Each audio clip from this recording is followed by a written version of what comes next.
Tale of a state banquet for Donald Trump, but there were powerful words about a menacing world from his host, King Charles. In 2 world wars, we fought together to defeat the forces of tyranny. Today, as tyranny once again threatens Europe, we and our allies stand together in support of Ukraine. The lavish dinner, an opportunity to strengthen and deepen transatlantic ties. On behalf of all Americans, I offer a toast to one of the great friendships, to 2 great countries, and to His Majesty. This was a day of pomp and pageantry, soft power calculated to impress. And it seemed to work. Donald Trump described this as one of the highest honors of his life.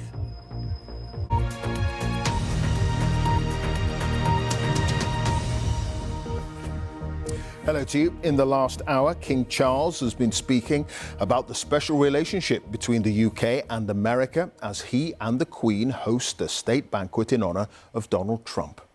The King spoke of the close defence and security ties between the 2 countries and said, as tyranny threatens Europe, we and our allies stand together in support of Ukraine to deter aggression and secure peace. The President talked about the bond between America and Britain, saying the word special doesn't begin to do it justice. He is the first US president to be invited for a second state visit, and tonight's banquet caps a day of much pomp and pageantry, as Daniela Ralph now reports from Windsor.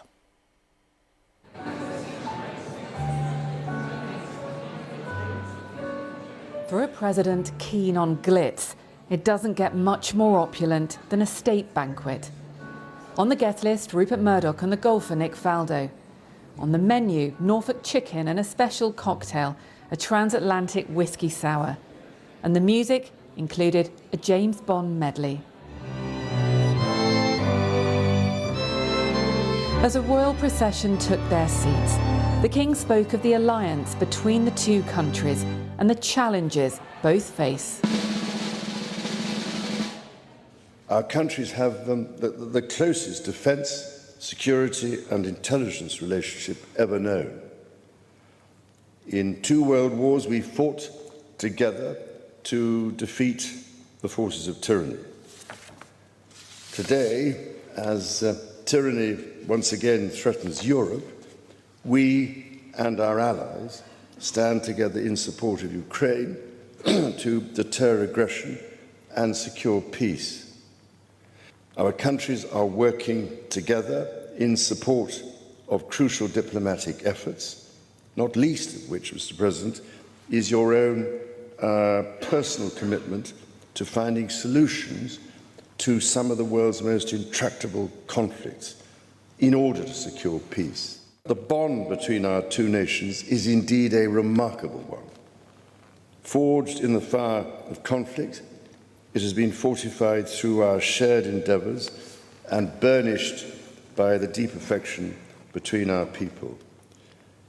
Tested time and again, it has borne the weight of our common purpose and raised our ambition for a better world. So, in renewing our bond tonight, we do so with unshakable trust in our friendship and in our shared commitment to independence and liberty. And from the President, a sense that tonight was something very special. It's a singular privilege to be the first American president welcomed here. And if you think about it, it's a lot of presidents, and this was the second state visit, and that's the first, and maybe that's going to be the last time. I hope it is, actually. But this is truly one of the highest honors of my life. Such respect for you and such respect for your country. His Majesty spoke eloquently about the bond which inspired Sir Winston Churchill, and the bust is in the Oval Office right now, the beautiful bust of Winston Churchill, to coin the phrase special relationship. But seen from American eyes, the word special does not begin to do it justice. We're joined by history and fate, and by love and language, and by transcendent ties of culture, tradition, ancestry, and destiny. The bond of kinship and identity between America and the United Kingdom is priceless and eternal. It's irreplaceable and unbreakable. On behalf of all Americans, I offer a toast to one of the great friendships, to two great countries, and to His Majesty, King Charles III, a very, very special man, and also a very, very special queen. Thank you very much. Earlier in the day, the arrival of the president had been inside the castle walls, well away from the public, the airspace over Windsor closed. He was about to be given the very best in royal hospitality. Welcoming him, the Prince and Princess of Wales. "You look beautiful," the president told Catherine. Ready and waiting, the King and Queen.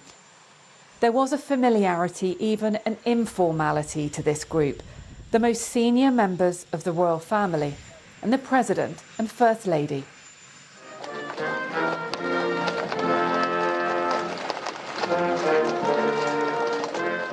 Like all state visits, there was a carriage procession, but the weather was unpredictable, so the carriages weren't open as planned.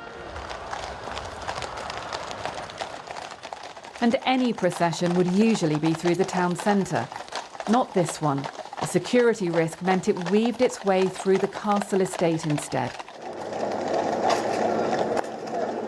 with a full military escort.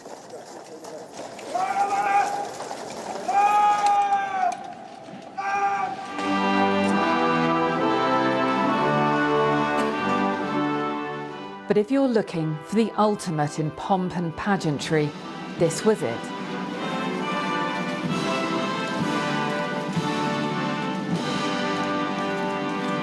The splendour of the castle quadrangle, the massed bands of the foot guards and the pipes and drums.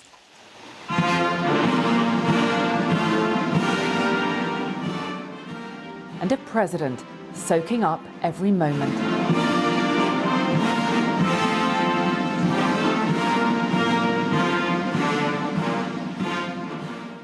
Ushered forward by the King, Donald Trump led the inspection of the Guard of Honour.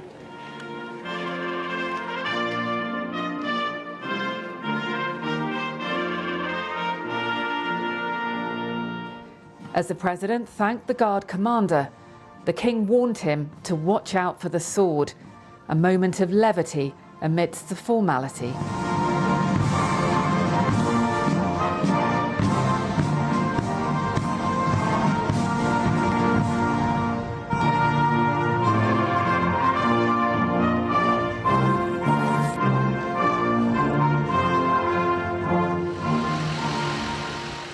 Even within the castle walls, the security around the president was tight. After laying a wreath privately at the tomb of the late Queen, they toured St George's Chapel. It's a lot of history. It's a lot of history. Melania Trump viewing the beauty of this 14th century building from beneath the brim of her eye-catching hat. And for a final flourish, the beating retreat ceremony. Military drills and bands filled the castle's east lawn.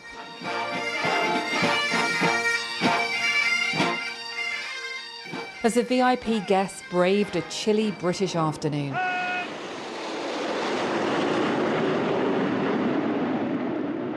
A flypast by the Red Arrows seemed to impress the President and First Lady.